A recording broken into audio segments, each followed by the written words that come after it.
Olá, pessoal. Hoje nós vamos ver a questão número 1 do 23º exame de ordem.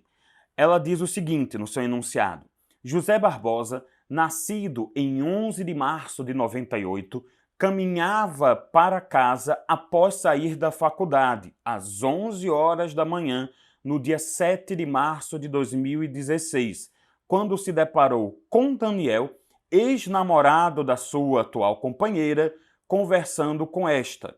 Em razão de ciúmes, retirou a faca que trazia da mochila e aplicou numerosas facadas no peito de Daniel, com a intenção de matá-lo. Daniel recebeu pronto atendimento médico, foi encaminhado para um hospital de Niterói, mas faleceu 5 dias após o golpe da faca. Pessoal, uma coisa importante antes da gente continuar. Se te deram idade, o nascimento do autor do crime, te deram a data do fato, vai ser alguma coisa, provavelmente vai ser alguma coisa ligada à inimputabilidade. Mas bora continuar. Já no dia 8 de março de 2016, policiais militares informados sobre o fato ocorrido no dia anterior compareceram à residência de José Barbosa, já que um dos agentes da lei era seu vizinho. Apesar de não ter ninguém em casa, a janela estava aberta e os policiais puderam ver seu interior, verificando que havia uma faca suja de sangue escondida junto ao sofá. Diante disso, para evitar que José Barbosa desaparecesse com a arma utilizada, ingressaram no imóvel e apreenderam a arma branca, que foi devidamente apresentada pela autoridade policial. Com base na prova produzida, a partir da apreensão da faca, o Ministério Público ofereceu denúncia em face de José Barbosa, imputando-lhe a prática do crime de homicídio consumado.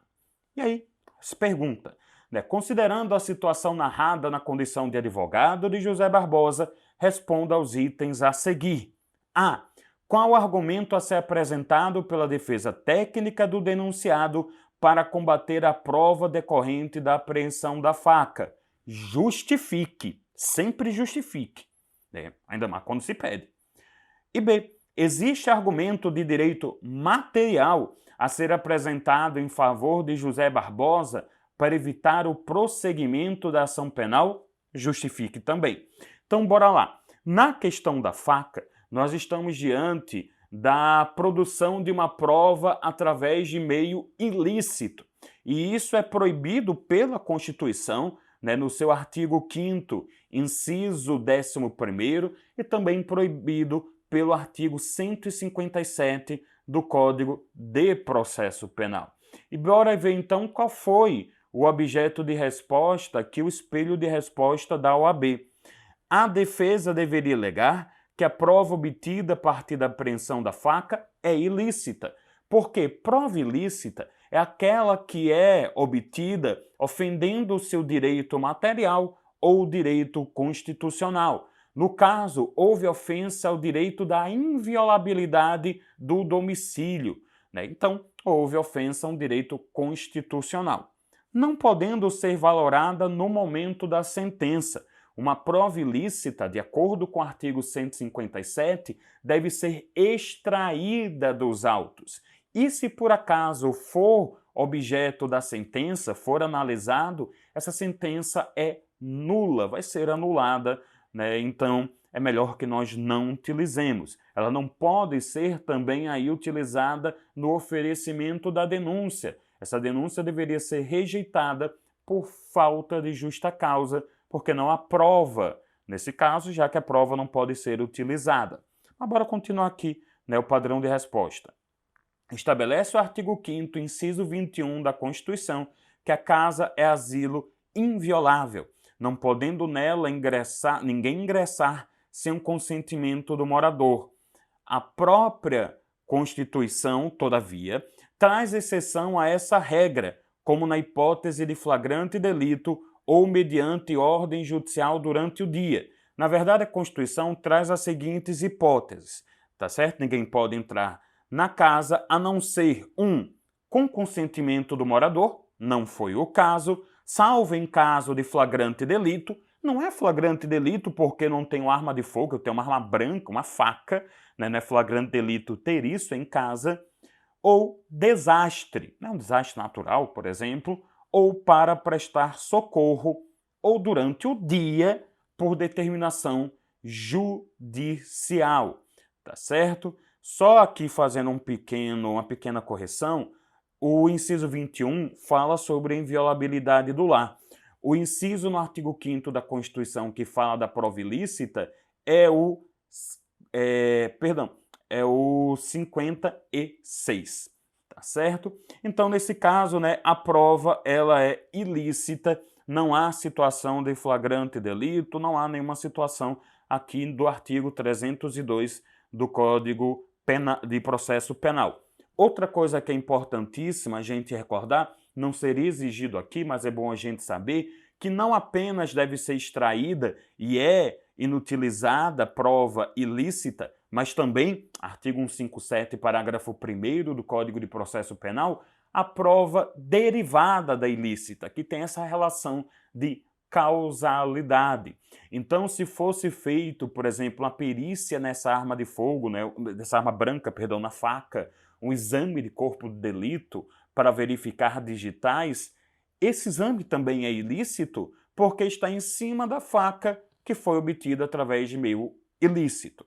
E aí, a questão B, né, que é a assertiva B, que é sobre o direito material. A OAB diz, sim, existe, tendo em vista que José Barbosa não poderia ser denunciado pela prática do crime de homicídio qualificado, já que era inimputável na data dos fatos. É o que eu falei ao ler a assertiva, ao ler ali o enunciado.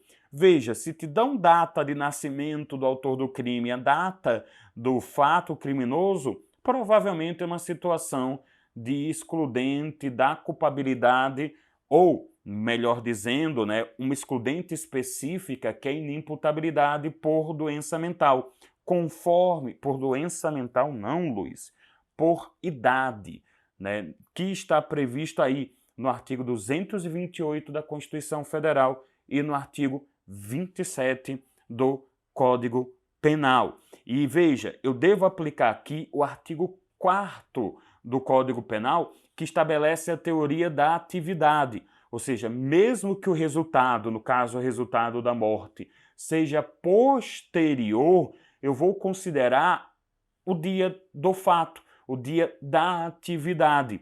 Então, no dia da atividade, que seria aqui, voltando para o enunciado, dia 7 de março, o indivíduo tinha, né, o autor do delito, que não é delito nesse caso, porque falta um dos elementos do crime, tinha menos de 18 anos. Apesar que quando de fato aconteceu a consumação, ele já era maior de idade. Mas, novamente, não importa o dia da consumação, no caso desse crime material, desse crime contra a vida, o que importa é a data do fato. Só lembrando algumas últimas coisas, né? No caso da inimputabilidade por idade. Só é necessário que eu tenha uma certidão pública e eu tenho aqui uma presunção absoluta de inimputabilidade. Não é uma presunção relativa, tá certo? E também não é necessário nenhum exame de corpo de delito. Basta novamente essa certidão pública, que está inclusive relacionada ao artigo 155 do Código de Processo Penal. Para situações de estado civil, como idade, eu preciso de certidão pública. Tá certo? Então até a próxima.